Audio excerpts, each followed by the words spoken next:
é sobre direito da antidiscriminação e assédio, o primeiro dos nossos 2 estudos de caso. E sem mais delongas, eu vou chamar para compor a mesa a nossa coordenadora da mesa, Maristela Bischoff, que é engenheira agrônoma, diretora do SENG, Sindicato dos Engenheiros do Paraná, e integrante do Coletivo Nacional de Mulheres da Federação Intersindical dos Sindicatos de Engenheiros.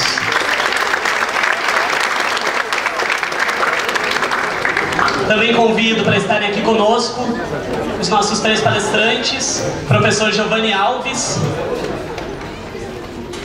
professor universitário e sociólogo,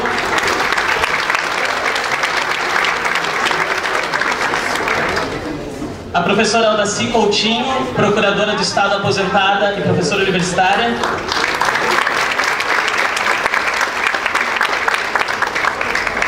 e o procurador do trabalho, Dr. Alberto Emiliano.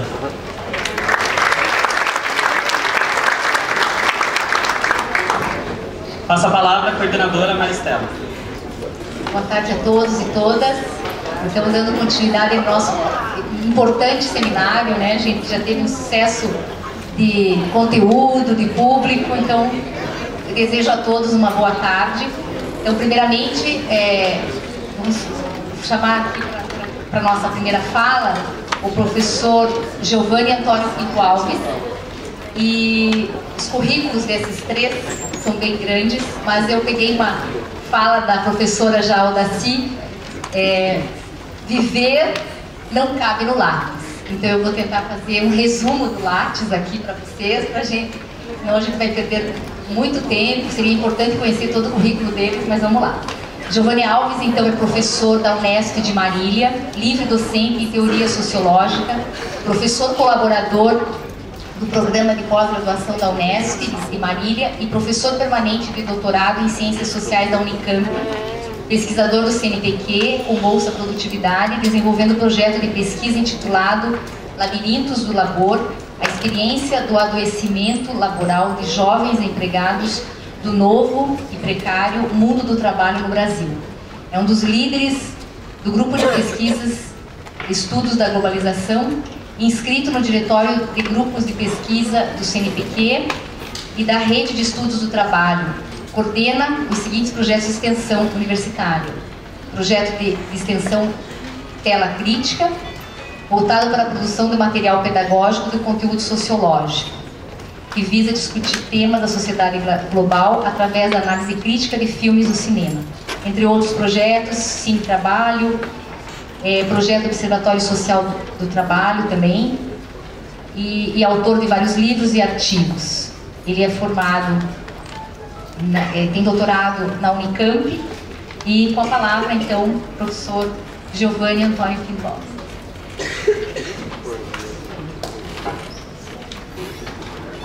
Desculpa, eu já pedi para o professor. Primeiro nós vamos chamar então, o Laurens para fazer uma contextualização da nossa mesa da tarde. Então, gente, muito rapidamente, as 2 mesas da tarde são estudos de caso, né? No turno da manhã, a gente teve o debate, contextualização inicial sobre o Estado gestor e a seguir da especificidade do assédio na administração pública. Agora à tarde, nós entramos em 2 estudos de caso. Esse primeiro é uma decisão judicial de primeira instância no âmbito do TRF4, que trata de um caso de assédio moral sexual de uma servidora da Marinha. E o segundo estudo de caso, que a gente vai tratar em seguida no próximo painel, se trata de assédio moral coletivo no âmbito de uma instituição federal de ensino superior.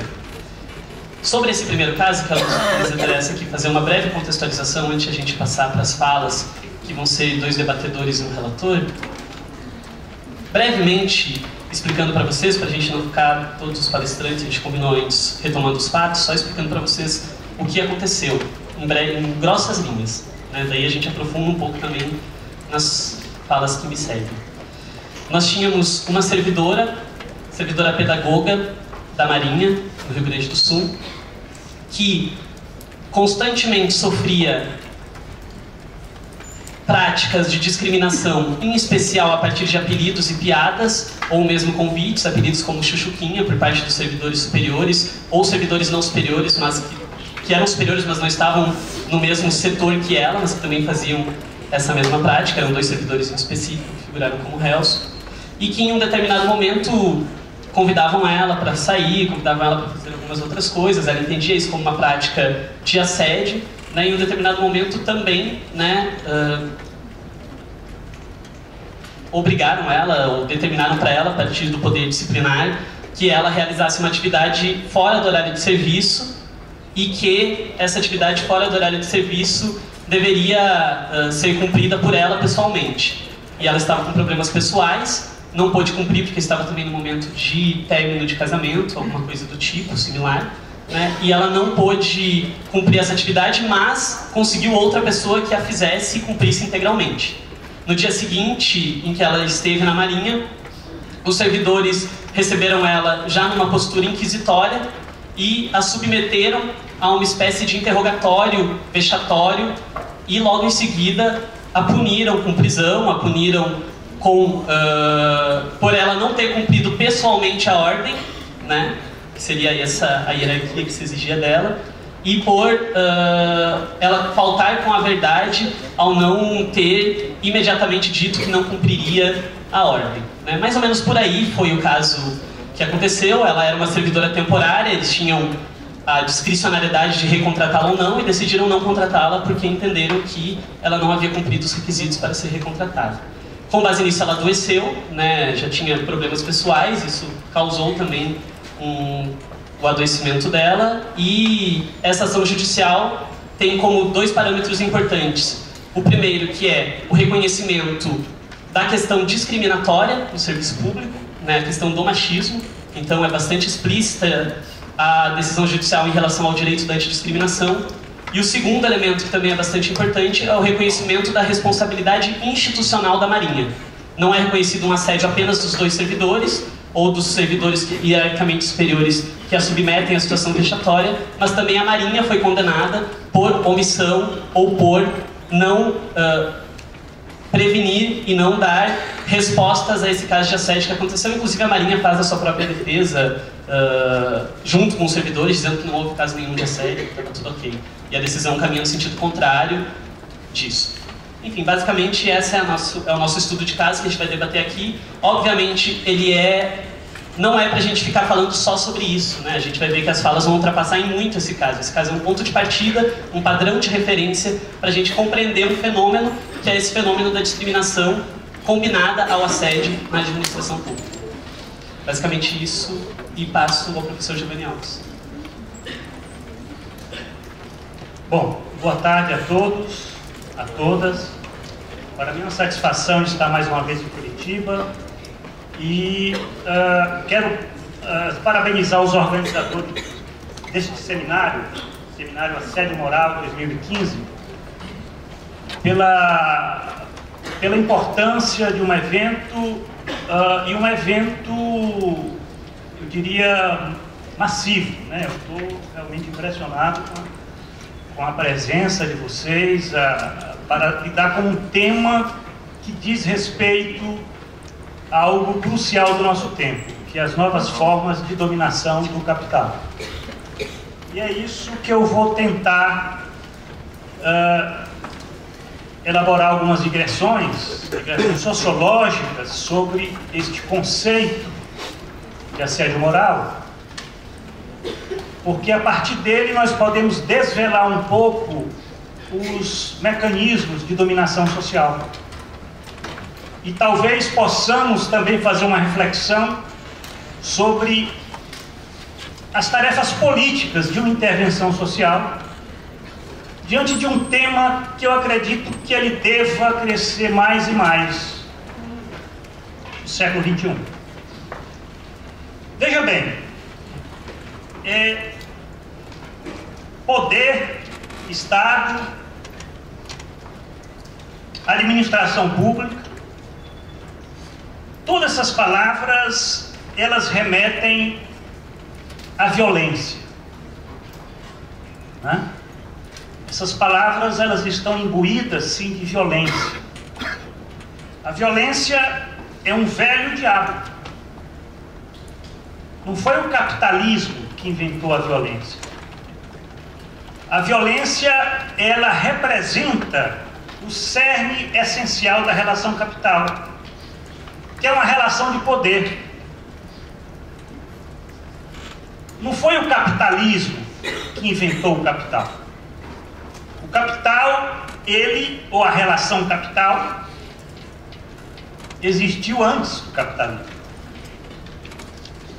Na antiguidade, no feudalismo, e inclusive existiu depois do capitalismo, no caso das experiências pós-capitalistas da sociedade soviética.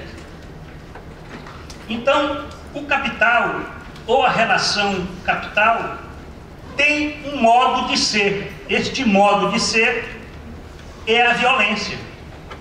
É um metabolismo, é um sociometabolismo estranhado que se fundamenta em duas categorias que têm marcado o próprio desenvolvimento da civilização, que é a categoria da propriedade privada e da divisão hierárquica do trabalho. Isso marca todo o desenvolvimento civilizatório, onde no capitalismo essas categorias assumem as suas formas mais plenas. O assédio moral, ele é um modo de violência do capital. Como eu já falei para vocês, a violência, ela caracteriza a relação capital desde as prísticas eras da história humana. Mas o termo assédio moral, ele é um termo recente, né? Há 20, 30, 40 anos não se falava em assédio moral. Pelo menos na minha experiência, eu fui bancário, participei do movimento sindical bancário e eu lembro, no começo lá da década de 1990, não estava nem na pauta das discussões, né? Agora, por que falar em assédio moral e não falar meramente em violência? Ou em despotismo fabril, em termo utilizado pelo Marx? Ou ainda opressão e dominação social? O que é que o conceito de assédio moral ele nos diz, além daquilo que já sabíamos com respeito à relação capital, de opressão e dominação social? Que novidade o conceito de assédio moral ele anuncia no século XXI? Então, essa é a questão que eu vou tentar responder. Porque nós temos que saber de fato o que é que este nome, esta palavra, está nos dizendo. Eu diria o seguinte, que o conceito de assédio moral, ele desvela em si e para si, que o capital é hoje, mais do que nunca, uma relação social de fundo moral. Primeiro, a violência do capital assume hoje em dia um caráter sutil e silencioso, envolvente e perversa. Este novo modo de ser da violência do capital, como modo de controle sociometabólico, ele adquire um caráter efetivamente real, no sentido que hoje, mais do que nunca, ele desmonta por dentro a pessoa humana que trabalha com subjetividade complexa. É um processo muito mais radical de qualquer outra violência do capital que tenha se constituído nos últimos séculos. A violência é a mesma, mas o modo de ser e, inclusive, o sujeito objeto da sua efetividade é radicalmente outro. A violência, ela é oculta. A violência do assédio moral, ela é oculta.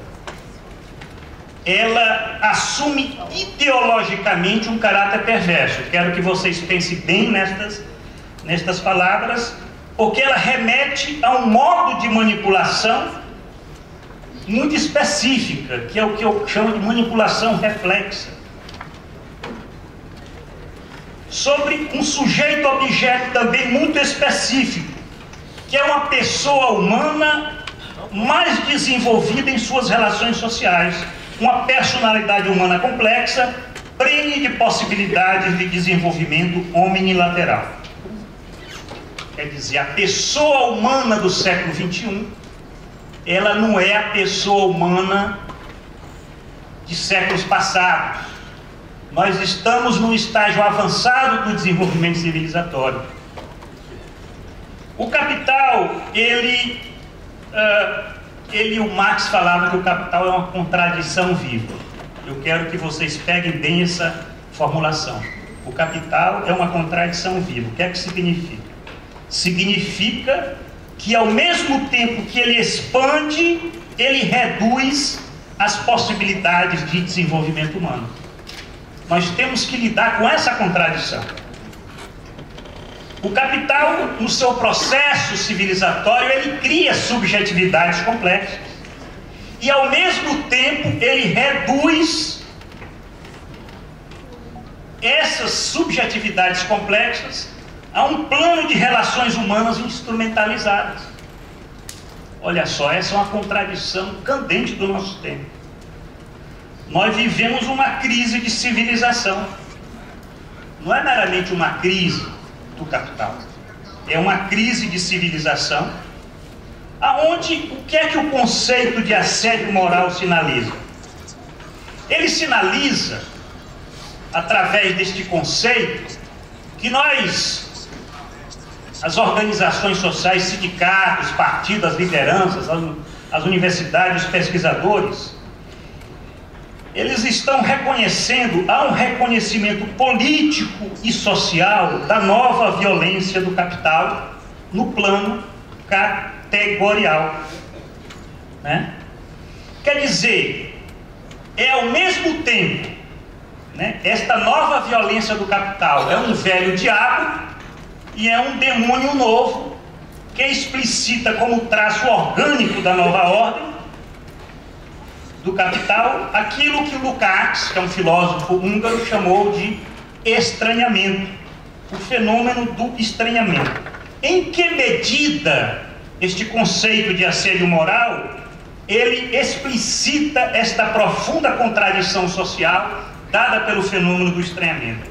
Na medida em que o desenvolvimento, olha só, isso eu diria que é o problema do século XXI, que vai se manifestar em várias dimensões. O desenvolvimento das capacidades humanas, por conta do desenvolvimento das forças produtivas do trabalho social, não se traduz no desenvolvimento da personalidade humana. Pelo contrário, o sistema social do capital, incubador de personalidades perversas, provoca o desmonte e degradação de personalidades humanas complexas. A instrumentalização do outro como próximo interverte-se em mero objeto de manipulação dos meus desejos egoístas.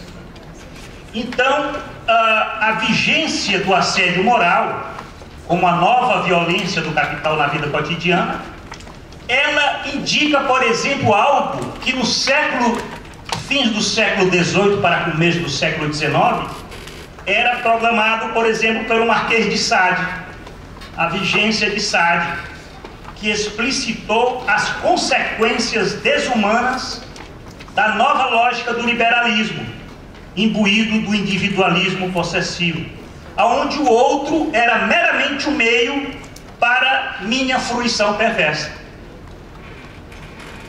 No século XVIII, também um outro filósofo clássico, como Immanuel Kant, no alvorecer da civilização burguesa, ele, aterrorizado pelas consequências éticas da nova racionalidade instrumental do liberalismo burguês, Kant, ele buscou em vão fundamentar sua ética, né, o seu imperativo categórico, no colorário de que nenhum homem poderia ser meio para o outro.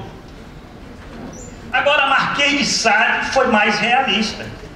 A nova civilização do capital que nascia efusivamente no século XVIII, ele deixava claro o quê? Que a vigência do processo de trabalho como processo de valorização implicava que o homem seria não apenas meio para uma finalidade estranhada, a produção do valor, mas que, no segundo momento, o processo de valorização, na medida em que se desenvolveria como a grande indústria, negaria o próprio processo de trabalho, negaria o sujeito humano como força de trabalho, tornando-o meramente apêndice do sistema da máquina. Ou seja, negaria o homem como sujeito moral. Enfim, a violência do capital, esta nova violência do capital, inclusive na sua dimensão moral, ela estava contida já na própria lógica de valorização, que vai reduzir a pessoa humana a mero meio de produção da mais-valia, né? Negando, nesse caso, o trabalho vivo. Isso é uma característica inédita do desenvolvimento civilizatório. A contradição candente implícita do assédio moral é que a negação da personalidade humana, que assume uma dimensão perversa, ocorre no momento em que o desenvolvimento civilizatório, posto como redução das barreiras naturais, ele produz de forma intensa e extensa uma personalidade humanas complexas. As individualidades humanas no século XXI, ela é muito mais rica do que qualquer individualidade humana que tenha existido em outro tempo na história da humanidade. É por lidar com personalidades complexas, personalidades humanas complexas, prende novas possibilidades de desenvolvimento humano, que o sistema social do capital muda a forma de ser de sua violência ancestral. A nova violência do capital, como eu já falei para vocês, ela é sutil, ela é envolvente, ela lida com a dimensão manipulatória muito mais intensa. É o capitalismo manipulatório, um termo utilizado pelo Lukács para caracterizar o capitalismo do nosso tempo.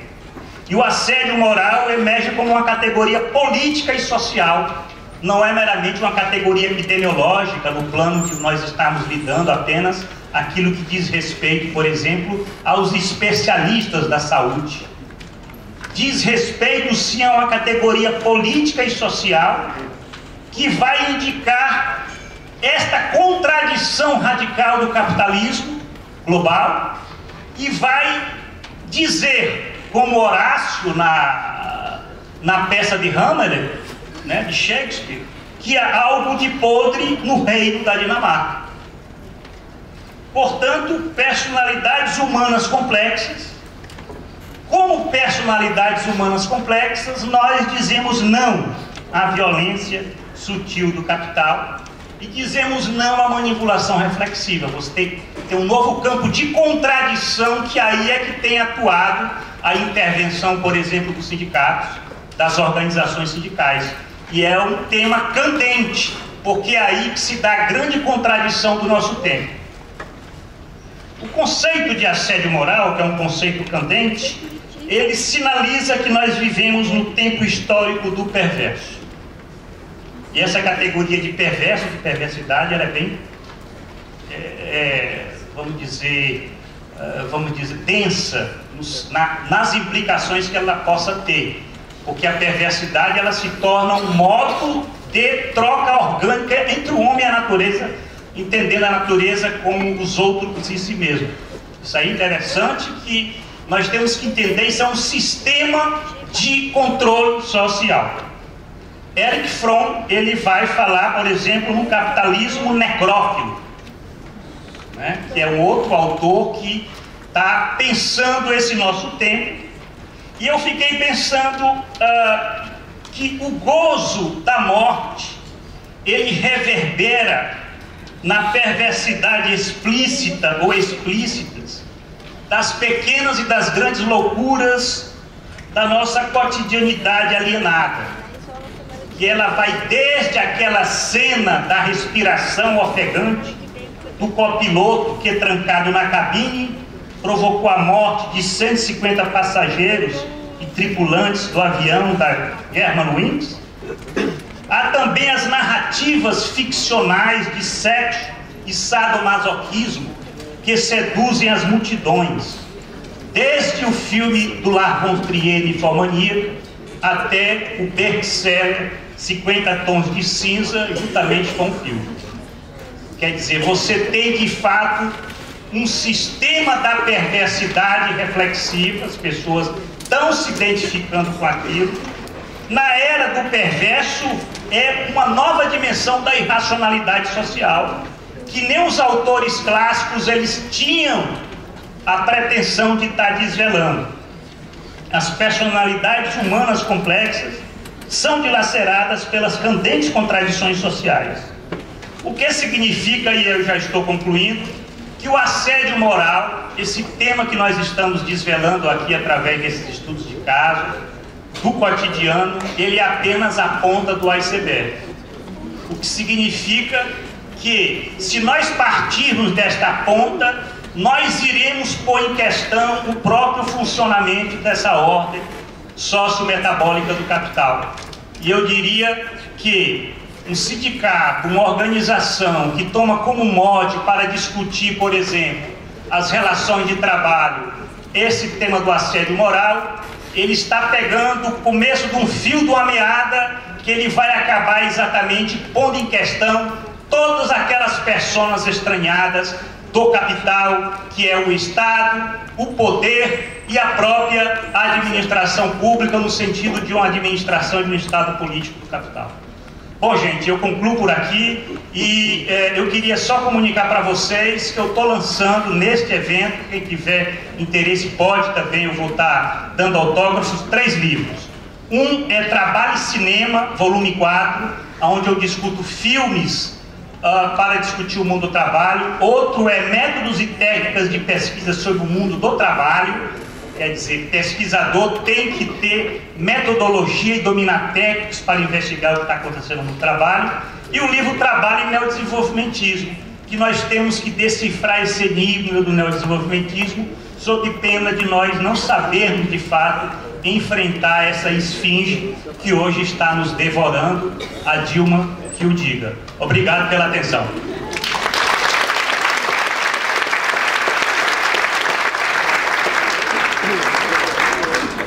Obrigado, professor, pelas suas contribuições para o nosso seminário. E já em seguida, vamos passar a falar para a professora Aldaci Rachid Coutinho. Ela é graduada em Direito pela Faculdade de Direito de Curitiba e mestrado e doutorado pela Universidade Federal do Paraná, e atualmente é advogada, procuradora do Estado, exercendo também o magistério na Universidade Federal do Paraná, onde ocupa o cargo de professora associada e ministrando a disciplina de Direito do Trabalho. Na pós-graduação. Então, com a palavra, professora. Boa tarde a todos. É imensa a minha satisfação poder estar aqui com vocês nessa tarde. Ok. Normalmente falo alto, precisaria, mas tá bom. É imensa a minha satisfação, quero dizer que é uma honra, não é, ter sido convidada. Para mim, uma excelente oportunidade para aprender alguma coisa, não é, porque a gente sempre aprende nesses encontros. Também experienciar práticas de assédio no controle do horário, não é? Que enquanto estou fazendo os agradecimentos, o cronômetro está seguindo adiante. Mas, enfim, eu gostaria de trazer algumas questões que envolvem essa temática do assédio moral e particularmente em relação a esse estudo de caso. A primeira resposta que eu vou ter que dar, ou pelo menos vou tentar, por que hoje, que é mais ou menos o que o professor Giovanni estava relatando, por que hoje tem tantos casos relatados de assédio moral? Será que tempos atrás, e essa é a vantagem de ficar mais velhinha, assim, não é? Se mais ou menos acompanha o fluir do tempo, será que antes atrás não havia? Ou será que havia e nós nem nos dávamos conta? Então, isso é uma primeira questão. A segunda questão que eu acho que é importante é o que tem de diferente e será que existe alguma diferença em relação a práticas de assédio moral quando nós estamos tratando de um meio ambiente que se reflete numa organização produtiva que busca o lucro, uma atividade econômica e aquela que envolve, por exemplo, a administração pública, se no âmbito das empresas o que se busca é lucro, maximizar lucro, um resultado, maior produtividade, essa não é ou não deveria ser a mesma lógica eficientista que se busca no âmbito da administração pública. No entanto, relatos de assédio moral são relatos percebidos nos dois ambientes, tanto no que se refere ao meio ambiente na administração pública, direta e indireta, quanto aqueles dos empregadores que aí mantêm trabalhadores pelo regime da CLT. Bom, nesses dois aspectos vamos deixar claro que, embora os relatos sejam da mesma ordem, por certo que o que vem a lume é muito mais a explicitação de casos de assédio moral no âmbito empresarial. Isso não significa que, porque não há tanta judicialização, como particularmente nesse estudo de caso, isso não ocorra.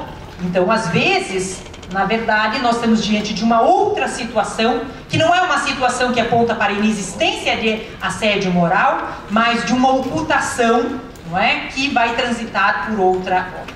Bom, também em relação a isso, e por fim, o que eu me questiono, e eu que, né, de uma certa forma, vou tentar, não é, colocar aqui para vocês, qual é a função do direito, qual é o papel do direito em relação a essas práticas, não é, de assédio moral.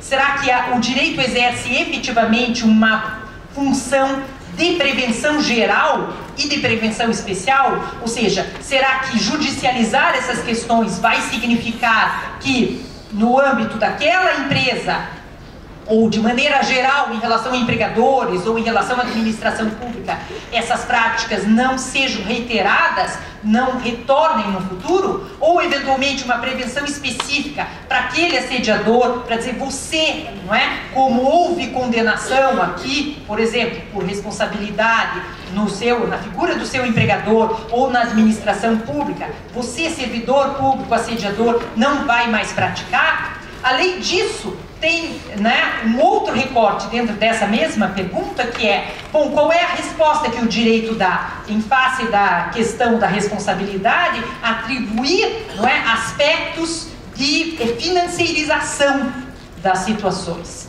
Por exemplo, relatados nesse mesmo caso, foi arbitrada uma indenização de R$30 mil, e o julgamento vem no sentido de que assim é feito levando em consideração parâmetros em casos mais ou menos gravosos do que o presente, fixados pelo Tribunal Regional do Trabalho da 4ª Região e pelo Tribunal de Justiça do Rio Grande do Sul. Por exemplo, relatado, não é, na decisão, nessa sentença: perseguição no trabalho contra a mulher, R$20 mil.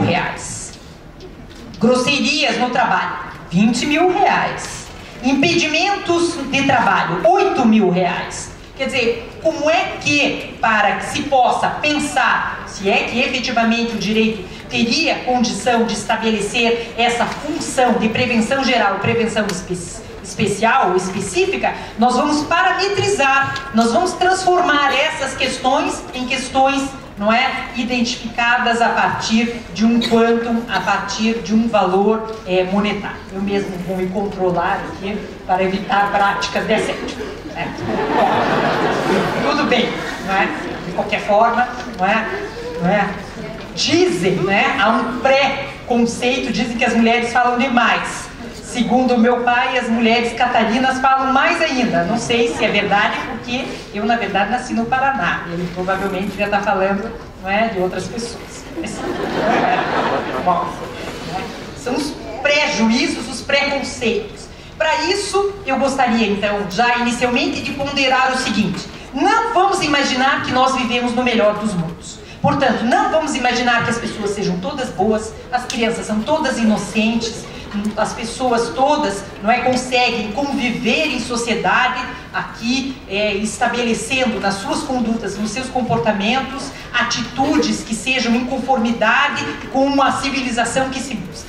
Não, ao contrário. As crianças, por exemplo, não é, elas fazem bullying umas com as outras. Nós, na verdade, somos, não é, depósitos de ódios, depósitos de raiva, depósitos de traumas, nós somos depósitos de manifestações de inveja. Nós, na verdade, não somos, não é, tudo de bom nessa vida. E, aliás, se fôssemos assim, tão boas, eu poderia dizer a vocês, quem nos salva da bondade dos bons? Na verdade, talvez não seja assim tão bom ser tão bom, porque nós não somos assim.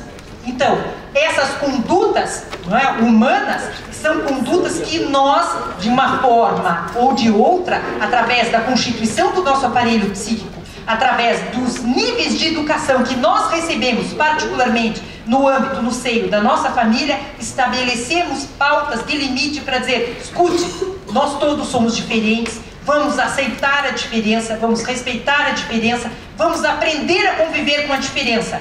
Porque esse não é o direito de uma minoria, isso é o direito da maioria. Isso é o direito de todos nós conviver com a diferença, porque todos nós somos diferentes.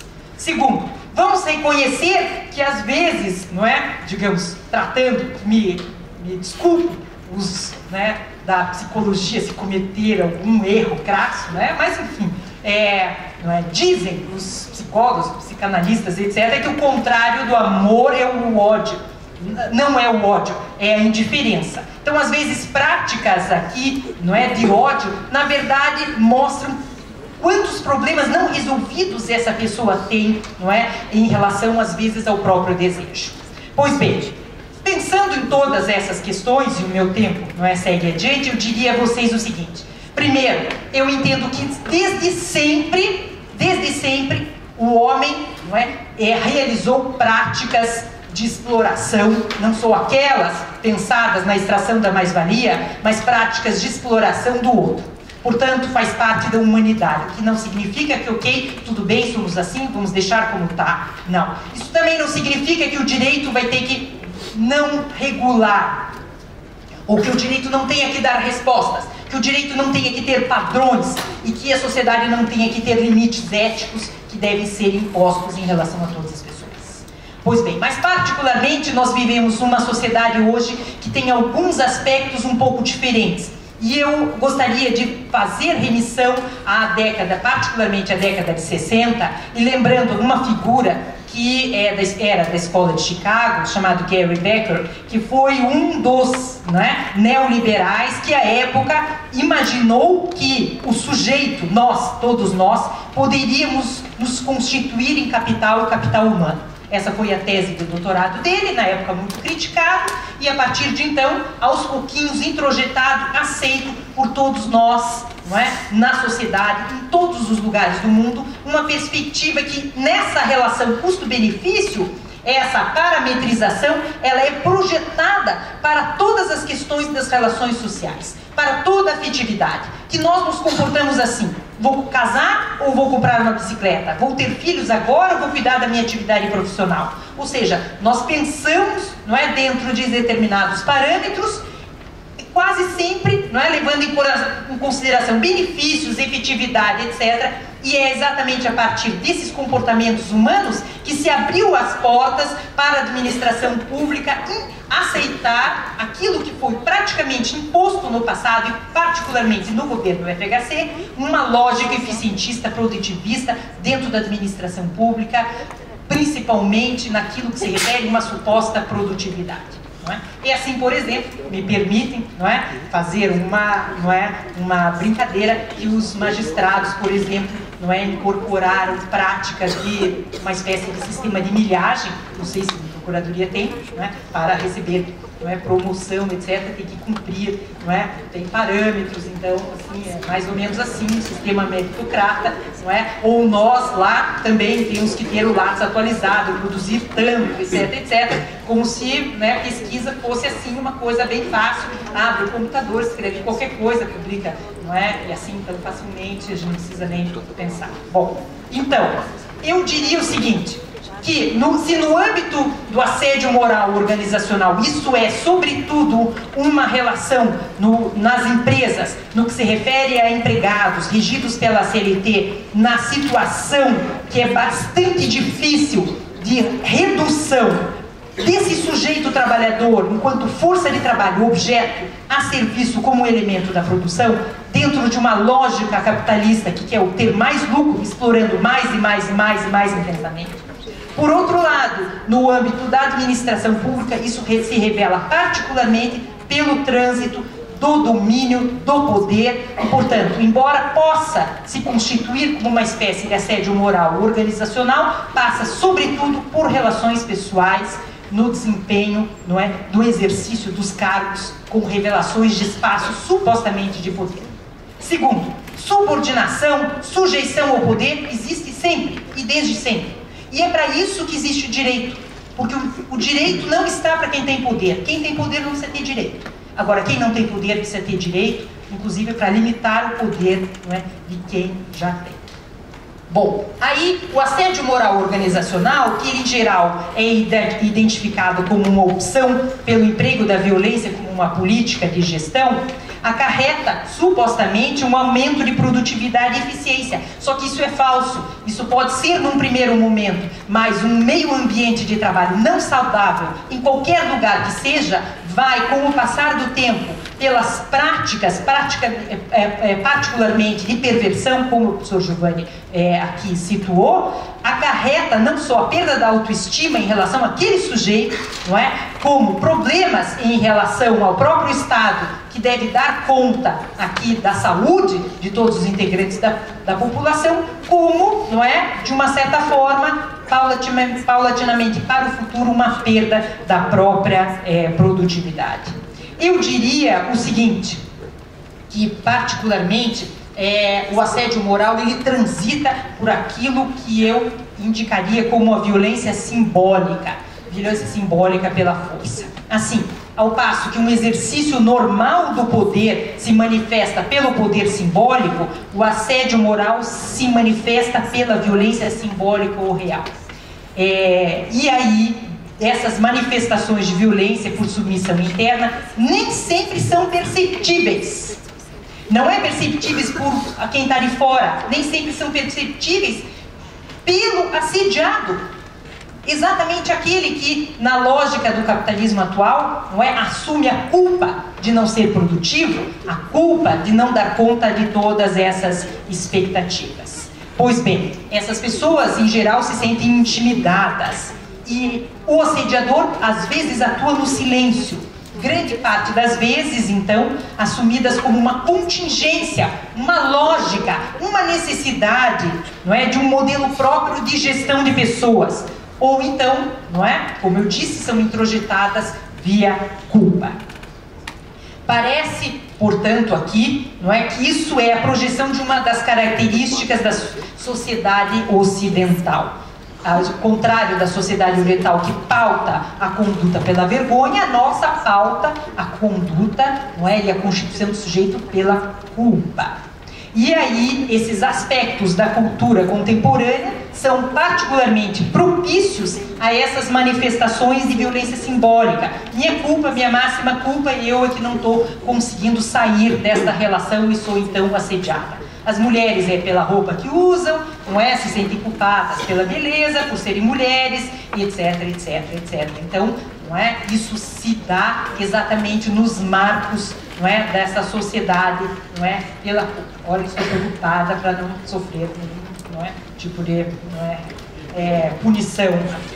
O enfrentamento da questão, então, eu acho, não é, na esteira do pensamento de um autor que eu admiro muito, que é o Jean-Pierre Lebrun, não é, pelo reconhecimento de uma sociedade atual pautada por aquilo que ele indica sendo da perversão comum.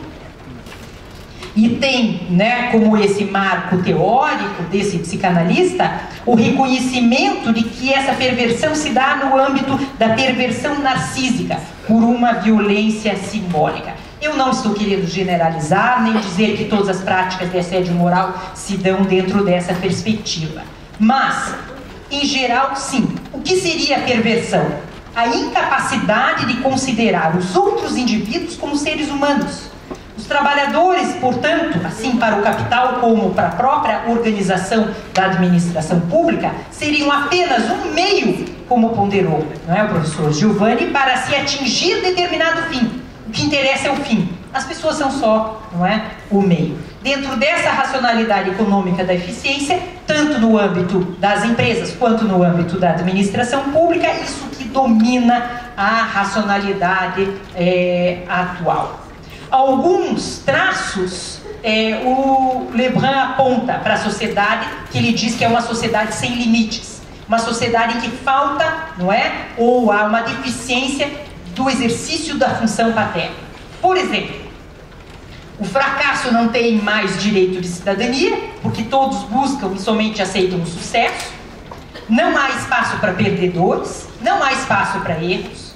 A tecnização da ciência supervaloriza a eficácia, só resta aprender a gerir da melhor forma possível essa eficácia, valorizando a gestão. E há uma prática, né, digamos, não é, no uso de alguns vocábulos, geralmente por eufemismo, para falar e não dizer. Não falamos mais de trabalhadores, por exemplo, mas falamos de colaboradores, para ocultar os conflitos, não é? Nem de chefes, agora são todos líderes. Olha que maravilha, não é? Embora alguns saiam com algum tipo de Mercedes do local de trabalho, outros com outra Mercedes, né? Mas aí depende, afinal, não é? Cada um no mercado segundo a sua capacidade. Sinto muito, é mais ou menos assim, morreu, que bom que não fui eu, né? Sinto muito, quem sabe na próxima oportunidade você pode ser o dono da empresa. Bom, isso não supõe que tudo seja possível, não é? E por isso o direito, ele tem essa função, mesmo que não seja de todo eficaz. O direito precisa dar uma resposta e as pessoas precisam confiar no direito, mesmo que nem todos, não é, sejam confiáveis e que nem sempre as sentenças sejam favoráveis. Mas é preciso explicitar esses atos, é preciso dizer que não é tudo que é possível. E que mesmo que se procure um resultado mais favorável, não é o lucro acima de qualquer custo, e as pessoas, elas têm que contar para alguma coisa. Portanto, nessa deslegitimação progressiva da autoridade paterna em proveito de um superinvestimento, não é, da legitimidade materna, que é a questão praticamente da perversão narcísica, essa violência cotidiana, ela se instala. Ela é exercida pelo perverso narcísico sobre o seu cúmplice de modo silencioso, velado, insidioso, decorrente de uma necessidade estrutural de um mecanismo de defesa.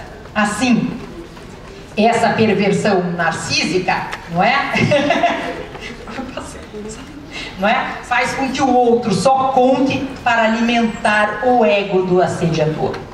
Embora às vezes seja da ordem do inconsciente, ela vem justificada racionalmente por meio de uma identificação com um ambiente hostil, com uma espécie de construção paranoica que toma as atitudes que pratica como imprescindíveis. É imprescindível que seja assim, não é? E por isso a culpa é sempre do outro, que deve se sentir culpado de modo a não odiá-lo pela manipulação a que está submetido, e assim tem inúmeras dificuldades de romper com essa servidão. Essa perversão narcísica tem cura? Talvez muito difícil. Por isso, essa prevenção geral e prevenção específica, embora seja possível pelo direito, não pensem que é a salvação. Ela é só uma possibilidade de fixar os marcos que nós queremos para a sociedade. Para dizer, olha, desculpe, nem tudo é possível. Portanto, você não pode destruir moralmente o outro. Você não pode abalá-lo narcisicamente, você não pode fragilizar a autoestima, você não pode levar o outro a um estado de depressão e de suicídio. E a vítima, em geral, só para pontuar isso, não é? Nas estruturas da perversão narcísica, o contrário que se supõe, não é um ser frágil, não é fraco. Ao contrário, em geral, ele se apresenta como um sujeito forte e ativo. Ele é cúmplice, às vezes, dessa estruturação. Por isso é preciso compreender que sempre houve, porque isso diz respeito à construção do aparelho psíquico. Hoje nós só temos um ambiente propício para desenvolvimento dessas práticas. O direito vai dar conta? Não. O direito não vai conseguir corrigir essas formas de constituição do aparelho psíquico defeituosas. Infelizmente, não é? Parece que sempre é culpa da mãe. Mas tudo bem, a gente assume, não é possível passar por essa vida sem alguns traumas. Obrigada.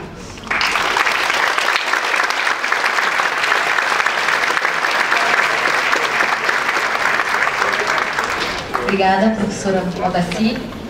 Agora chamaremos o relator do caso. Ele é procurador, senhor Alberto Emiliano de Oliveira Neto. Ele é procurador do trabalho e mestre em Direito do Trabalho pela PUC São Paulo. E atualmente ele é professor da Curitiba, aqui em Curitiba, da PUC Paraná e da Universidade Positivo. Então, com a palavra, senhor Alberto. Bom, boa tarde a todos e a todas. Acabei de acionar o timer do celular e quero saudar todas as entidades, né, que são responsáveis por esse encontro, né, por esse evento, na pessoa do Laures, né, pessoa na qual eu também registro o meu protesto, né, o meu sentimento de preocupação por terem me atribuído a função de relator, tá, após as manifestações do professor Giovanni e da professora Aldaci.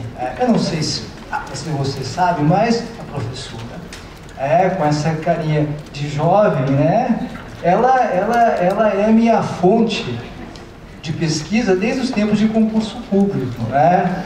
E o professor Giovanni, conheço, não o conheço há tanto tempo, fui ter contato com a produção dele a partir do grupo GPTREC, do professor Xixo, e nesses últimos 6, 7, 8 meses eu acho que comprei uns 4, 5 livros dele. Prova de quão importante é o conteúdo da pesquisa dele para a minha formação enquanto pesquisador e enquanto suposto operador do direito. Feita essa ressalva, né, ciente de que o tempo corre, falar de assédio moral no âmbito dos entes públicos, no âmbito da administração pública, não é algo fácil, né? Não é um assunto tão palatável assim. Eu até estava brincando antes, dizendo que, bom, falar de assédio moral no HSBC é fácil, não é? Agora, em entes públicos, no Poder Judiciário, no próprio Ministério Público, é algo um pouco mais difícil, né? Até porque nós sempre estamos partindo daquela linha da relação capital-trabalho, dessa relação capital-trabalho, na qual os métodos de gestão têm incorporados como regra, como técnica, práticas abusivas praticadas pelo empregador em prejuízo dos trabalhadores contratados. Fazendo uma breve ressalva em relação ao caso concreto proposto pelo Laures, eu gostaria de pontuar apenas, né, até eu vi que ele fez essa menção, acho que a questão da responsabilidade da União, da Marinha, aí me parece inquestionável, tem até fundamento constitucional, artigo 37, ou seja, o ente público, a administração pública federal é responsável e responde objetivamente pelos atos praticados por seus funcionários, por seus chefes, por seus diretores e por tudo mais. Ou seja, União Federal, Estado do Paraná, município de Curitiba, essa é uma discussão que me parece superada. Ou seja, vocês são responsáveis pelo ambiente de trabalho ao qual está submetidos servidores e empregados públicos contratados. Né?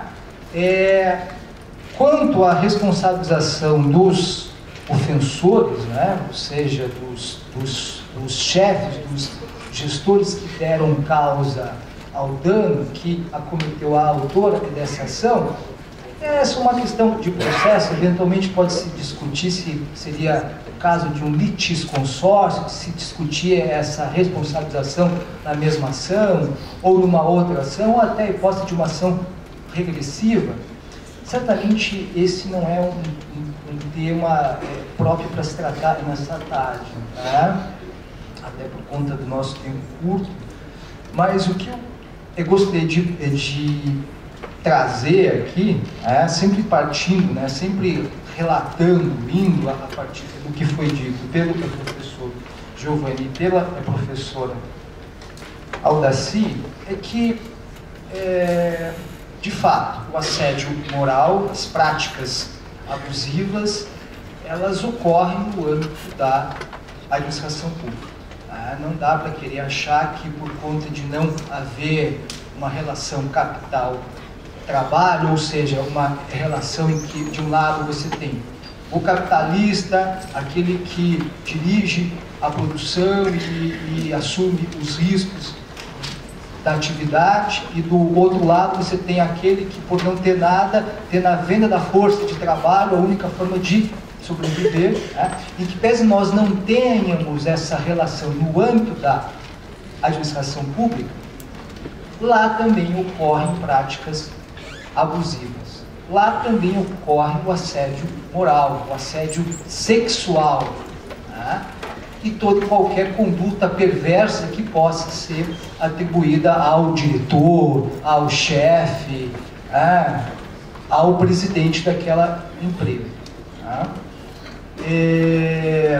Destaco aqui também, como bem dito pela professora Aldaci, de que algo do método de gestão próprio das empresas capitalistas inevitavelmente acaba sendo incorporado pela administração pública. Ou seja, esse medo, essa preocupação muito grande com a eficiência, com o cumprimento de metas, com o controle, com a divisão, com a fragmentação de atividades, funções, é algo que também ocorre nos órgãos públicos. O judiciário e o professor Giovanni Alves sabe bem disso, porque pesquisou esse tema, sabe que o poder judiciário hoje é vítima de uma política fundada num sistema de metas, num sistema de produtividade. E isso acaba por influenciar, de forma negativa, a tutela jurisdicional que se espera desse poder. Nessa preocupação com os números, nessa preocupação com o cumprimento de metas, nessa preocupação de dar baixa no número X de processos, faz com que a atividade do juiz acabe sendo maculada. E, consequentemente, a atividade do servidor a ele vinculado também acaba sofrendo influências disso. Porque o juiz recebe pressão e, consequentemente, ele pressiona o servidor que a ele está subordinado. No âmbito da Copel, no âmbito da Sanepar e de outras tantas empresas públicas, essa incorporação dos métodos de gestão do capital privado é presente. O SENGE que está aqui, o SENGE tem um contato fortíssimo com o MPT, e eu mesmo conduzo investigações a partir de denúncias do SENGE, no qual questiona, no qual denuncia o método de gestão adotado por empresas públicas. Concordo, também acho que a responsabilidade civil, ou seja, a ação por perdas e danos, a ação em que se pleiteia danos morais e danos materiais, não é capaz de dar conta deste problema. Efetivamente, o trato dessa questão em ações individuais, em ações isoladas, não é capaz de adequar, de moldar, de modificar a postura adotada pelos gestores públicos. É necessário uma atuação efetiva, seja das entidades sindicais que representam esse trabalhador, esse servidor público, do Ministério Público, creio também, e da própria sociedade como um todo, para se combater essa prática. Eu até trago aqui como mecanismo prático algo que vem sendo feito pelo Ministério Público, inquéritos que versam sobre assédio. Tá? Quase sempre para fins de composição, ou seja, para fins de solução da questão, propõe-se a essa empresa a constituição de uma comissão, tá? A constituição de um colegiado formado por representantes dos trabalhadores, servidores, e por representantes do gestor, da administração daquele órgão, daquela secretaria, daquela empresa pública. Colegiado esse, comissão essa, que terá como finalidade apreciar, por exemplo, notícias de assédio moral, notícias de práticas abusivas praticadas por gestores ou, eventualmente, por colegas de trabalho. Tá? Até como bem diz a professora, o assédio ele não decorre necessariamente de um método de gestão, não decorre necessariamente da busca da efetividade. Pode ser tão somente uma manifestação perversa daquela pessoa que, por questões patológicas, acaba por agir abusivamente em prejuízo do outro, da vítima. E no âmbito dessa comissão de assédio, o que se busca é discutir os casos, discutir os procedimentos adotados e, a partir disso, tentar encontrar soluções voltadas à mudança desse meio ambiente contaminado. Tá? E é claro que quando você pensa numa comissão, num colegiado para discutir assédio moral, inevitavelmente você vai ter que tratar da gestão democrática dessa empresa, desse órgão público, dessa secretaria. Tá?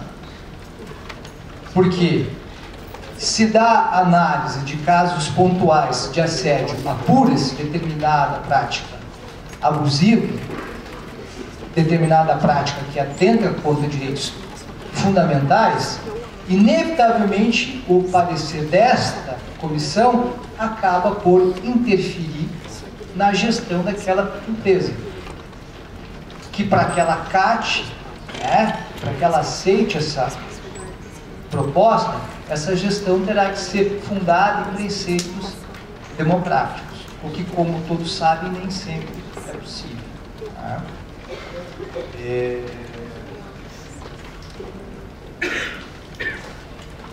Agora eu quero rapidamente fazer menção a uma outra questão, a uma outra vertente do assédio, também muito presente no âmbito da administração pública como um todo, que é o assédio praticado no âmbito das contratações de prestação de serviço.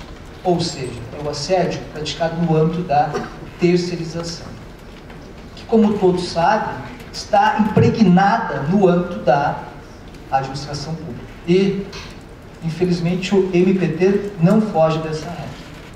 Ele também tem como prática a fragmentação das atividades executadas. Tem como prática repassar a empresas terceiras a execução de determinados serviços. E aqui você tem várias coisas. Você tem limpeza, conservação, segurança patrimonial, informática, portaria, telefonista e por aí vai. E qual que é o quadro que se apura nessas relações? Um quadro de gravíssima discriminação. Um quadro em que há uma grande diferença entre a condição contratual do trabalhador terceirizado e do trabalhador contratado por vínculo direto em relação àquele órgão. Ele ganha menos, ele não tira férias. Tá? Quando muda a empresa, ele não recebe as verbas rescisórias. E se não bastasse, ele ainda é vítima de assédio moral. Ele ainda é vítima de práticas abusivas praticadas pelo gestor daquela empresa, daquela secretaria, daquele órgão público, daquela instituição pública. Tá? E o pior disso, além de ser vítima da prática abusiva, ele praticamente não tem a quem recorrer. Por quê? Porque esse trabalhador, ele é quase que o nada, é quase que é o descartável, é o que tem de menor importância. É aquele trabalhador vítima da conduta do gestor público de pegar o telefone, ligar para o responsável por aquele contrato da empresa e dizer, troca, e manda outro, porque esse eu não quero mais. Mas não quer porque, não quero, porque eu não gosto dele, a cara dele não é muito boa, ele não me inspira muita confiança, me manda outra. Me manda outra senhora para limpar, para fazer o café. Vigilante manda outro porque esse aqui não é uma pessoa de confiança. E esse trabalhador terceirizado, submetido a um regime de contratação precária, sequer goza da garantia da estabilidade no emprego. Porque, ao contrário dos empregados, dos servidores públicos, este trabalhador, ele é vítima da rescisão imotivada, da renúncia vazia, da dispensa sem justa causa praticada por essas empresas de prestação de serviço. Então, me parece que esse é um viés do assédio, esse é um viés das práticas abusivas que também tem que ser analisado pelas entidades sindicais. Eu vejo aqui que diversas entidades sindicais fazem parte desse evento, desse encontro. E muitas vezes, aqui eu vou falar genericamente, eu noto que as entidades sindicais se apegam muito ao conceito de categoria e esquecem da tutela do ambiente de trabalho como um todo. Quando você vai defender os interesses de determinado grupo de trabalhadores, você não pode, sindicato, entidade sindical profissional, ficar preso ao conceito de categoria. Ou seja, eu só vou representar o João, a Maria e o Zé. A Paula e o Pedro não. Por quê? Porque eles são contratados em outro regime, que são representados por outro sindicato e por aí vai. Discute-se muito no nosso meio que uma das mazelas da terceirização é a fragmentação da representatividade sindical. Você tem no mesmo ambiente de trabalho 50 sindicatos brigando pela base, lutando pela representatividade. E muitas vezes, por motivos diversos, que não cabe a mim aqui tratar, essas entidades sindicais não são capazes de unificar o discurso, unificar a atuação para defender efetivamente todos aqueles trabalhadores que estão sob aquele mesmo teto.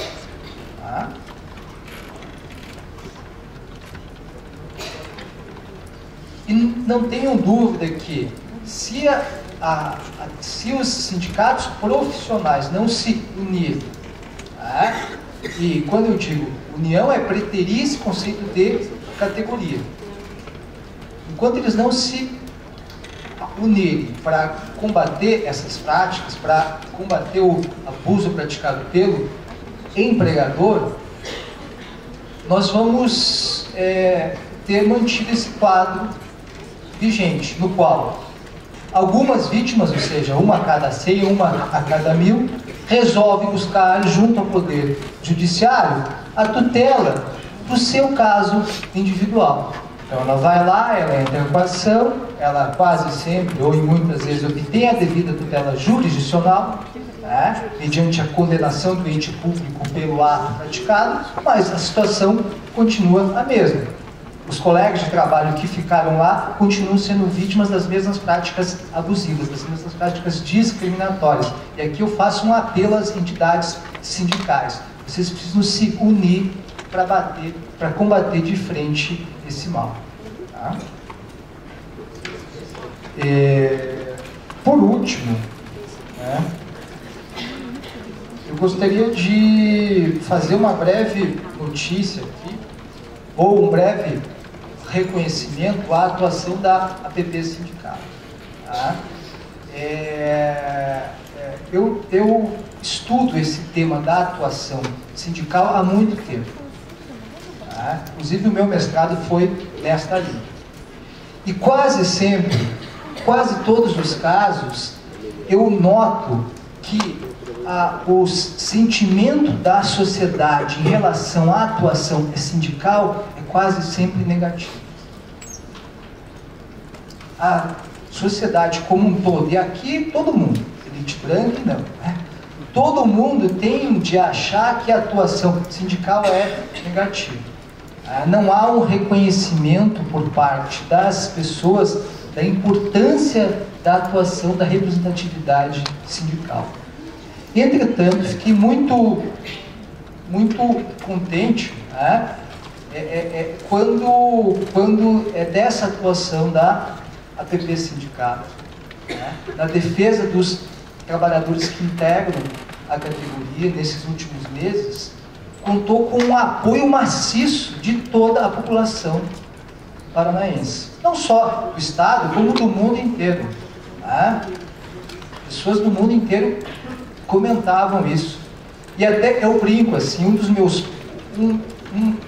meus métodos de pesquisa para verificar isso era a leitura das cartas da Gazeta do Povo, né? Que quase sempre são de conteúdo extremamente conservador, para não dizer reacionário, né? E as cartas, em sua grande maioria, eram de apoio à greve.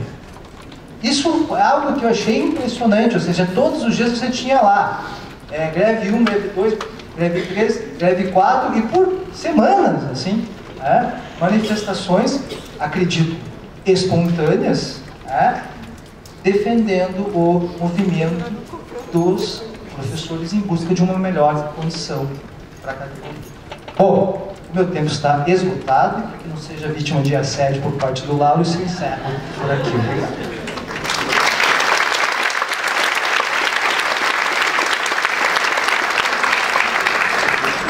Bem, primeiramente agradecemos os 3 palestrantes e agora vamos abrir para blocos de perguntas. Então nós vamos fazer um grande bloco de perguntas, um único momento, né, para depois os palestrantes responderem também em bloco. Então já estão abertas as inscrições. Quem mais?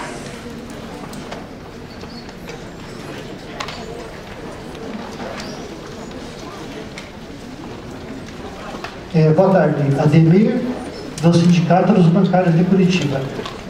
Os bancários sofrem muito com essa questão do assédio moral e a gente sempre conta com o meio dos profissionais da área médica e jurídica para fazer a defesa.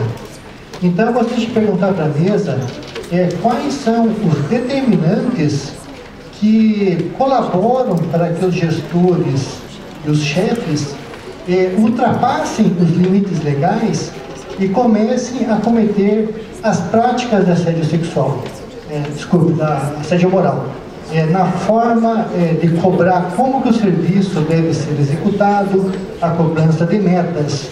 E por que o subordinado ele fica tão submisso e tem tanta dificuldade de reagir, ou reage muito tarde? Obrigado.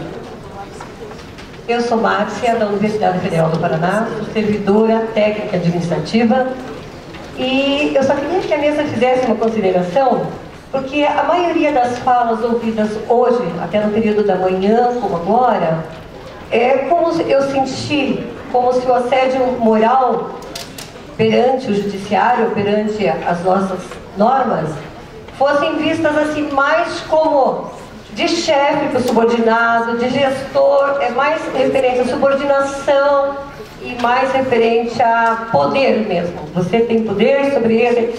E o que eu sinto, e circulo muito na universidade, que é a minha fonte de informação, de atuação, é que existe muito entre classes iguais.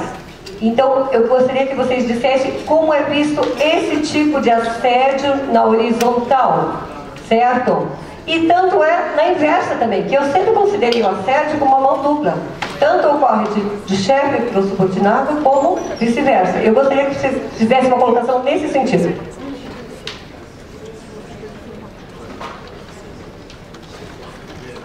Gente, durante a fala do Leandro, a gente vai encerrar as inscrições, ok? Se alguém mais quiser, tem um colega ali ao fundo. E se alguém mais quiser, por favor, levante o braço enquanto o Leandro faz a sua pergunta. Leandro, eu sou funcionário de escola, sou filiado à APP e, brilhante a fala da mesa, ao doutor Alberto. A unificação sindical, ela aconteceu. E quando a gente fala APP, não é só professores, somos nós também funcionários de escola. E a resposta da população paranaense foi grande, que eu fiquei os 30 dias no acampamento, e cada um que vinha, cada depoimento, e a união de todos os trabalhadores do Estado, que lá não tinha só a APP é que deu o maior enfoque. Então essa unificação ela aconteceu, e esse é um trabalho que vem sendo desenvolvido no chão da escola, porque em muitos eventos que eu vim, que eu já participei, tudo diz que a escola tem que resolver.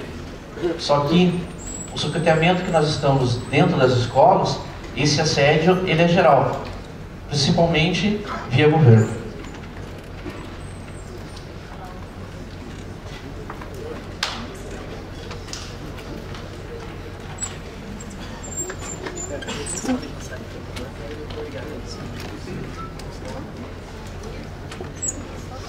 Eu sou Otávio Sampaio, professor do Instituto Federal, eu sou diretor do Sindedutec, Sindicato dos Técnicos e dos Professores do Instituto Federal. Tenho 30 anos como professor do Magistério Superior. Eu já passei por quase 10 universidades nesse Brasil, mas eu nunca vi um caso tão extensivo de assédio moral como ocorreu recente e ainda ocorre no Instituto Federal do Paraná. Ao ponto do reitor usurpar o poder por 1 ano. Ele foi eleito por 3 anos e conseguiu um decreto presidencial para um mandato de 4 anos. E durante esse ano de usurpação do poder, nós derrubamos ele, o sindicato e a categoria, derrubamos o reitor 8 vezes. 8 vezes. Foi preciso 8 movimentos judiciais para reconhecer uma questão óbvia, que era a usurpação do poder e provavelmente improbidade administrativa nesse período do reitor que assediava toda a comunidade acadêmica. E uma dificuldade que nós encontramos, e aí vai minha pergunta, é exatamente de criminalizar o assédio moral. Nas conversas com nossos advogados, aliás, excelentes advogados, têm feito um trabalho excelente, junto ao nosso sindicato, os advogados sempre argumentam a dificuldade de criminalizar o assédio moral. Então a pergunta é essa: como a área do direito, digamos assim, que mecanismo jurídico temos para criminalizar o assédio moral? Tem a ação coletiva, a ação do sindicato, os movimentos de servidores, mas também tem a ação jurídica. E nessa ação jurídica, como se diz, não existe cabelo. É difícil provar o assédio moral. A gente sabe que ele existe, é extensiva, mas como criminalizar?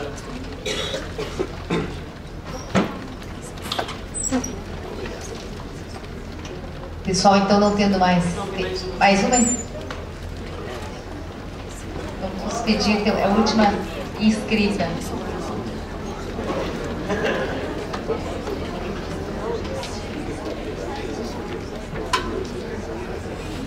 Oi, meu nome é Mônica, sou estudante da UFR, estou de Direito agora.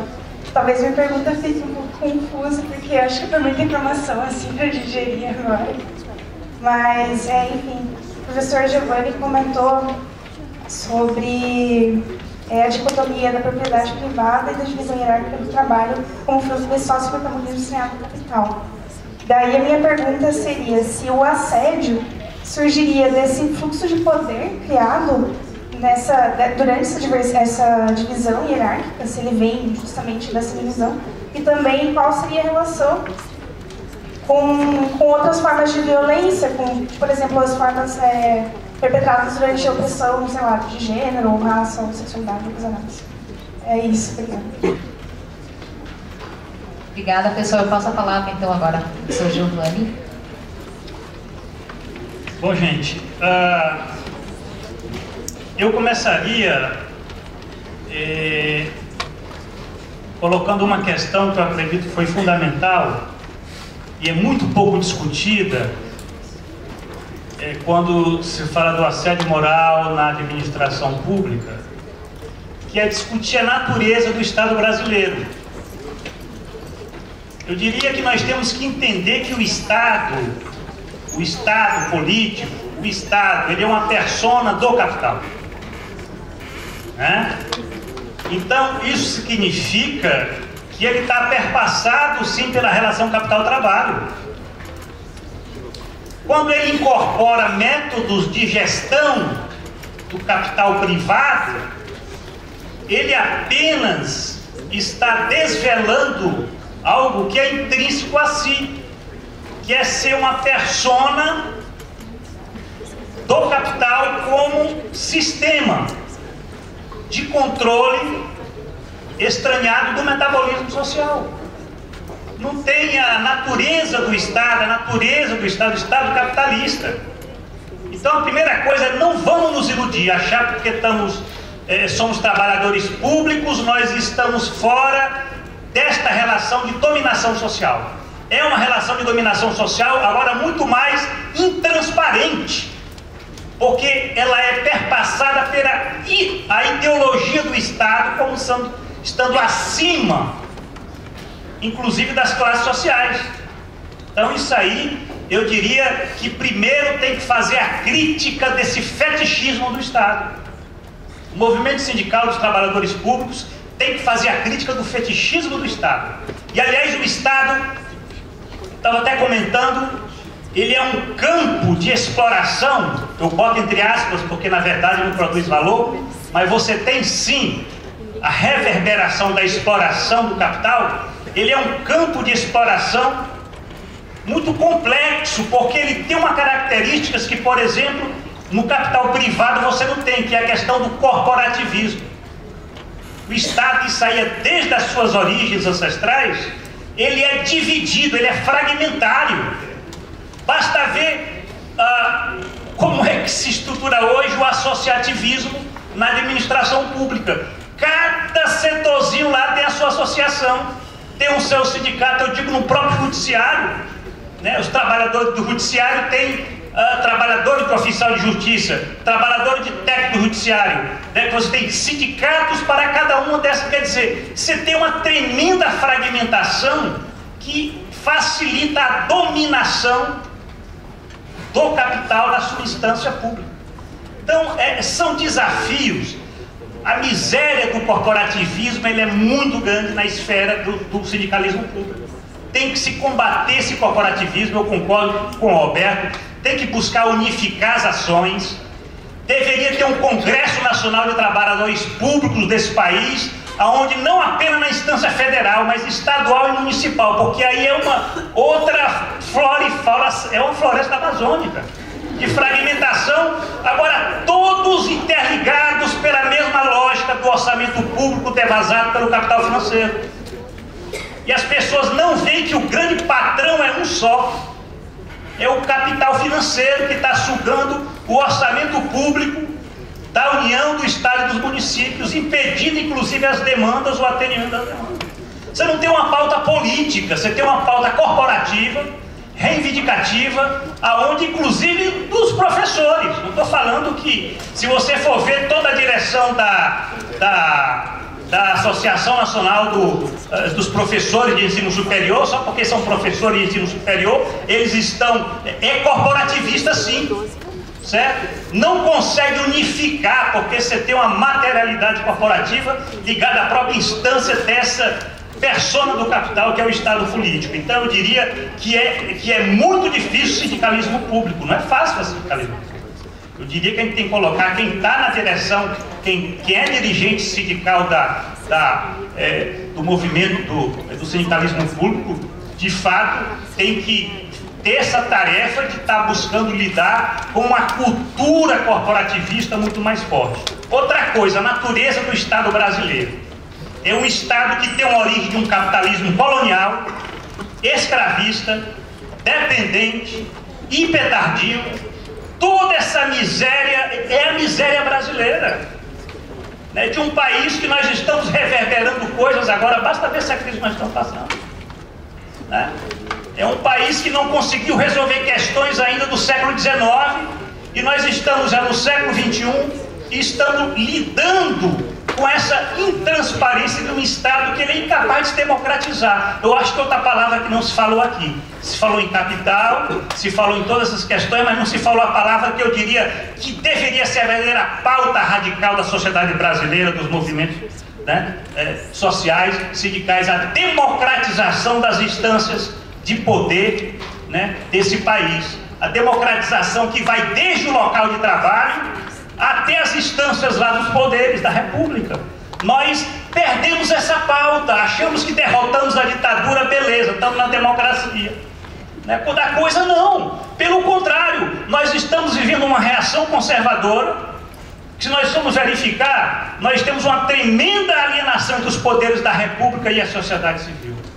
E não se coloca a pauta da democratização radical, porque a única forma de se combater o capital é a democratização radical. Eu falo capital, capital, capital, mas capital é o poder social estranhado. Se a gente for fazer uma leitura marxiana, é isso, o poder social estranhado. A sociedade não se identifica mais com as suas representações, com as suas instâncias deliberativas. Isso está muito profundo na sociedade brasileira. E olha que nós derrotamos a ditadura há um certo tempo. Já era para ter acumulado, né, uma consciência política, mas parece que não. Nesse neodesenvolvimentismo nós nos imbecilizamos mais ainda a sociedade. Basta ver as manifestações do dia 15, que tem coisas ali que eu fico pensando, poxa, que país é esse? Porque as pessoas estão muito mais alucinadas. Nem isso eu vi nos anos 80, quando os militares fizeram tudo aquilo e ninguém estava com aquelas pautas que nós estamos vendo hoje. Então, quer dizer, a sociedade é uma sociedade adoecida na sua percepção social. E eu diria que o assédio moral nisso tudo é um elemento de dois processos históricos também que não foram colocados aqui de uma forma muito clara. O primeiro é o recuo e a crise do coletivismo nesse país, que o neoliberalismo propiciou. Recuo e crise. Na medida em que recua e entra em crise, você tem um avanço da ideologia da gestão toyotista neoliberal. E, evidentemente, qual é o produto sociometabólico disso tudo? O assédio moral. Né? As pessoas estão fragilizadas nas suas mais diversas instâncias. Os poderes se impõem. E a lógica é a lógica da gestão toyotista, aquilo que eu estou dizendo.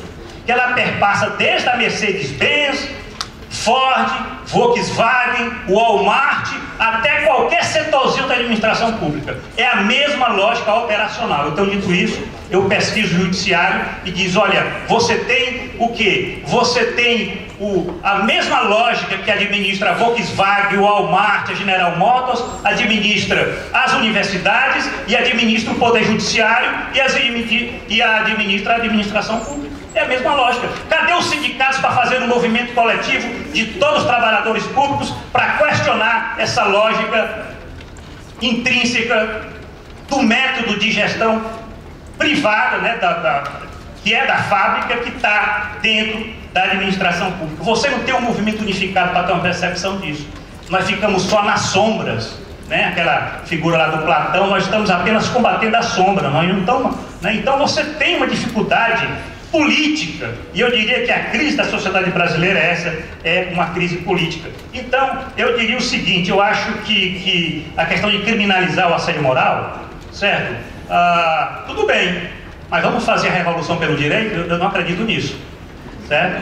Eu acredito na formação política, sindical, uma formação política, que temos que começar isso aos poucos, construindo elementos de uma consciência política, de um movimento político novo, que possa propor um programa de democratização da sociedade brasileira, com novos referentes políticos, inclusive partidários. Porque eu acho que é por aí, é pela política que se vai mudar esse quadro, não é meramente pela judicialização, não é meramente pela psiquiatrização certo que isso meramente é enxugar gelo. Obrigado.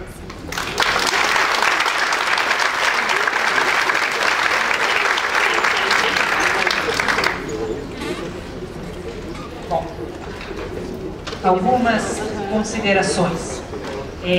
Primeiro, nem todo assédio moral ele é organizacional, assim como nem toda prática de assédio moral é revelação de uma situação, de uma constituição do aparelho psíquico identificado como de perversão e, digamos, de forma mais recortada, de uma perversão narcísica. Ok, então vamos deixar isso claro. E exatamente nessa perspectiva em que, em geral, quando referenciado assédio moral através da revelação de uma relação de poder, é porque isso, digamos, propicia, abre as portas, mas de forma alguma revela a totalidade das possibilidades, não é, da construção destas práticas aqui colocadas. E por que em geral isso se dá, não é, muito mais numa estrutura vertical do que uma estrutura horizontal? Porque o que é poder? Vamos usar o conceito weberiano: poder é fazer com que o outro faça o que você quer que ele faça, sem o uso, não é, da violência real. E aqui é possível pensar através da própria violência simbólica, em que o outro se coloca, né, na perspectiva da própria perversão como um mero instrumento, coisa, para que você atinja o seu próprio fim. Isto, ou essas práticas, não é, desse câmbio epistemológico, que eu poderia dizer que na sociedade isso é um câmbio epistemológico, que se deu exatamente pela introdução da ideologia neoliberal. Isso está no judiciário, isso está no executivo, isso está nas universidades, isso está também nas empresas, isso está no comportamento de cada um de nós. Nós introjetamos isso. E essa introjeção é de uma tal forma que, em geral, nós nos colocamos, salvo, não é, um pouco de tomada de consciência, dentro de uma perspectiva em que nós nos sentimos usuários dos serviços públicos e nós nos sentimos consumidores. E isto é muito difícil, porque isso está a pressupor uma outra construção de subjetividade, uma outra construção de identidade. É mais ou menos o que eu indiquei: nós trabalhadores não somos trabalhadores, nós somos colaboradores. Então essas formas de expressão nos identificam qual é o nosso lugar. E para isso, primeiro, eu acho que a questão mais importante, e é aquela que seria essencial para coibir ou limitar práticas de assédio moral, seria permitir o reconhecimento do espaço de cada um. E embora as práticas de assédio moral elas transitem, sobretudo, mas não necessariamente, por condutas reveladoras do exercício do poder, isto, percebam, não se dá através de situações em que o assediador se reconhece dentro de um espaço de poder e o assediado se reconhece no espaço de vítima. E é por isso que, em geral, isso, né, essas práticas reiteradas, elas revelam uma certa demora temporal para que a pessoa se perceba, não é, mais do que vítima do sistema, mas vítima dessa prática abusiva. E não é possível, não é, que isso se dê sem que você reconheça o outro como diferente. A partir do momento que você identifica que nessa situação, por exemplo, nas condições de trabalho, eu vou pensar, não é, digamos, numa lógica aqui produtivista do ambiente empresarial, nitidamente de atividade econômica, não é, capitalista, quando você não permite que o outro seja considerado empregado, e que ele não se identifique como empregado, com interesses distintos, sempre em conflito e explorado, que seja extraída, não é, a sua mais-valia como uma condição própria do capitalismo, você não consegue estabelecer pautas de limite e nem canais para as reivindicações. Nós, se somos todos partícimos do mesmo interesse, bom, estamos todos dentro de uma mesma lógica. Se estamos todos dentro de uma mesma lógica, os trabalhadores assumem a lógica do capital, que é a lógica da eficiência produtivista, que é a lógica das metas, a lógica dos resultados, a lógica da maximização, não é, dos resultados, é a lógica, não é, da projeção para terceiro, como se o nosso inimigo fosse o terceiro. O nosso inimigo é o Estado, que arrecada tributo, é o concorrente, é o desemprego, são sempre os outros, não é? Nunca somos nós que estabelecemos essa relação. Isso dificulta sobremaneira, não é, a percepção do quanto isto não se dá através, digamos, de uma forma única de gestão, e que isso é só uma possibilidade, e que as coisas poderiam ser diferentes, que é preciso criar um óbice, limitar não só o exercício do poder, mas limitar essas práticas de gestão e esses sistemas de recompensa. Porque é óbvio que se nós, na lógica do capitalismo, nos colocamos como usuários, consumidores, e dentro de um sistema de recompensa, não é? A adoção das metas é mais ou menos, olha que maravilha, não é? Eu vou poder ganhar um pouco mais se eu atingir as metas. Não é? Então, essa lógica sedutora que é introjetada para todo mundo permitiu a construção de uma outra visão de trabalhador. De uma visão de, o trabalhador tem que ser criativo, o trabalhador tem que ser participativo, tem que ser proativo, ele tem que ser um colaborador, etc. Então muda a lógica e a racionalidade do sistema, e isso dificulta aqui o estabelecimento de estratégias de superação desse fluxo de poder. E, portanto, não é? Se você não percebe que está introjetado nesse sistema, que você é vítima desse sistema, se você não percebe que você é vítima do assédio, é por óbvio, não é, que isso se torna, não é, muito mais difícil se contrapor a esse espaço de violência simbólica. De qualquer forma, eu não gostaria que as pessoas imaginassem que a minha fala foi no reconhecimento apenas de uma situação de assédio moral, não é, organizacional, e muito menos verticalizado. Isso existe, digamos, subordinados em relação a chefes, ou eventualmente, né, entre iguais, no âmbito das empresas, mas no âmbito também das estruturas afetivas familiares, no âmbito da administração pública. Isso está aí disseminado, não é, nos laços sociais estabelecidos, particularmente na sociedade contemporânea. E esse sistema de metas, infelizmente, é a introjeção dessa lógica produtivista, eficientista, que foi incorporada, inclusive, como princípio da administração no âmbito da Constituição, aplaudido por todos. Afinal, nós pagamos tributo, nós queremos ter serviços de qualidade, nós queremos aqui nos colocar quase como, né, detentores, né, de um espaço aqui, né, de benefícios nesta ordem, e, portanto, ser recompensados com essa, né, infelizmente, obrigação, né, que foi instituída. E pensem, nós, na verdade, praticamente constituímos uma sociedade nos últimos tempos que parece ser uma sociedade só de direitos, e nós esquecemos dos deveres. É como se nós todos, no espaço da cidadania, fôssemos somente titulares de direitos, mas nós temos espaço de dever. E aí é muito difícil colocar o outro a partir dessa relação, dessa lógica, que é uma lógica que pressupõe aqui o reconhecimento das diferenças, o reconhecimento do meu direito a partir do reconhecimento do dever, né, do outro, inclusive o dever de não discriminar, etc, etc. Bom, seriam essas algumas considerações. Obrigada.